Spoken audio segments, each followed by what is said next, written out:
साथियों, पंढरपुर ने मानवता को न केवल भक्ति और राष्ट्रभक्ति का मार्ग दिखाया है, बल्कि भक्ति की शक्ति से मानवता का परिचय भी कराया है।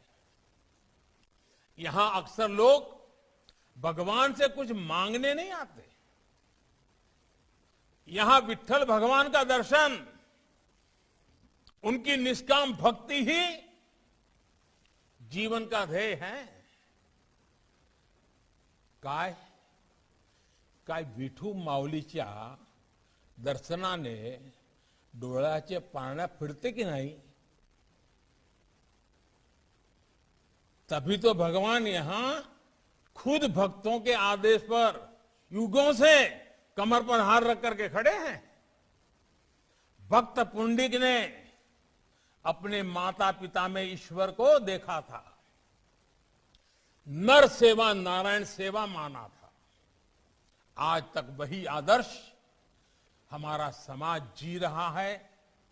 सेवा दिंडी के जरिए जीव मात्र की सेवा को साधना मानकर चला रहा है। हर वारकरी जिस निष्काम भाव से भक्ति करता है, उसी भाव से निष्काम सेवा भी करता है। अमृत कलश दान, अन्नदान, ये गरीबों की सेवा के प्रकल्प तो यहां चलते ही रहते हैं।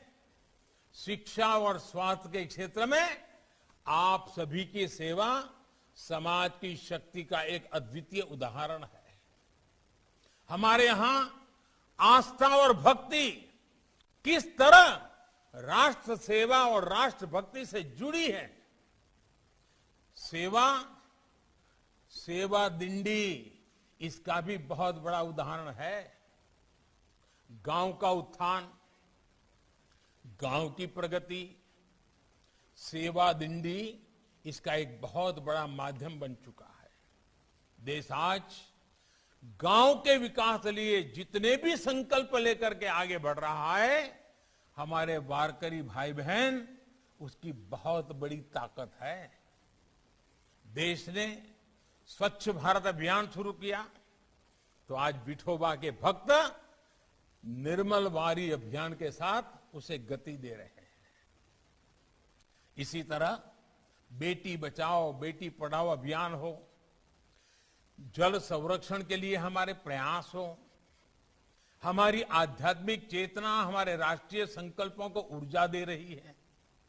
और आज जब मैं अपने वारकरी भाई बहनों से बात कर रहा हूं तो आपसे आशीर्वाद स्वरूप 3 चीजें मांगना चाहता हूं। मांगू क्या? जरा हाथ ऊपर करके बताइए, मांगू क्या? आप देंगे? देखिए, जिस प्रकार से आप सबने हाथ उठा करके एक प्रकार से मुझे आशीर्वाद दिए हैं, आपका हमेशा मुझ पर इतना स्नेह रहा है कि मैं खुद को रोक नहीं पा रहा। मुझे पहला आशीर्वाद वो चाहिए कि ये श्रीमंत ज्ञानेश्वर महाराज पालकी मार्ग का निर्माण होगा। जिस संत तुकाराम महाराज पालकी मार्ग का निर्माण होगा, उसके किनारे जो विशेष पैदल मार्ग बन रहा है, उनके दोनों तरफ हर कुछ मीटर पर छायादार वृक्ष जरूर लगाए जाएं। ये करेंगे क्या आप काम? मेरा तो सबका प्रयास है मंत्र ही है। जब ये मार्ग बनकर तैयार होंगे, तब तक ये पेड़ भी इतने बड़े हो जाएंगे कि पूरा पैदल मार्ग छायादार हो जाएगा। मेरा इन पालकी मार्गों के किनारे पड़ने वाले अनेक गांवों से इस जन आंदोलन का नेतृत्व करने का आग्रह है। हर गांव अपने क्षेत्र से होकर गुजरने वाले पालकी मार्ग की जिम्मेदारी संभाले, वहां पेड़ लगाए तो बहुत जल्द ये काम किया जा सकता है। साथियों, मुझे आपका दूसरा आशीर्वाद चाहिए। और दूसरा आशीर्वाद मुझे ये चाहिए, इस पैदल मार्ग पर हर कुछ दूरी पर पीने के पानी की, और वो भी शुद्ध पीने का जल, इसकी भी व्यवस्था की जाए। इन मार्गों पर अनेकों प्याऊ बनाए जाएं। भगवान विट्ठल की भक्ति में लीन श्रद्धालु जब पंढरपुर की तरफ बढ़ते हैं तो 21 दिन तक अपना सब कुछ भूल जाते हैं। पीने के प्याऊ ऐसे भक्तों के बहुत काम आएंगे। और तीसरा आशीर्वाद मुझे आज आपसे जरूर लेना है, और मुझे आप निराश कभी नहीं करोगे। तीसरा आशीर्वाद जो मुझे चाहिए वो पंढरपुर के लिए है। मैं भविष्य में पंढरपुर को भारत के सबसे स्वच्छ तीर्थ स्थलों में देखना चाहता हूं।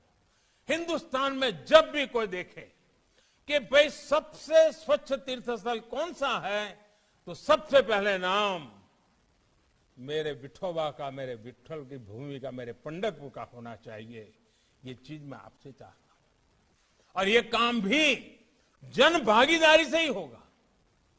जब स्थानीय लोग स्वच्छता के आंदोलन का नेतृत्व अपनी कमान में लेंगे, तभी हम इस सपने को साकार कर पाएंगे। और मैं हमेशा जिस बात की वकालत करता हूं, सबका प्रयास कहता हूं, उसकी अभिव्यक्ति ऐसे ही होगी।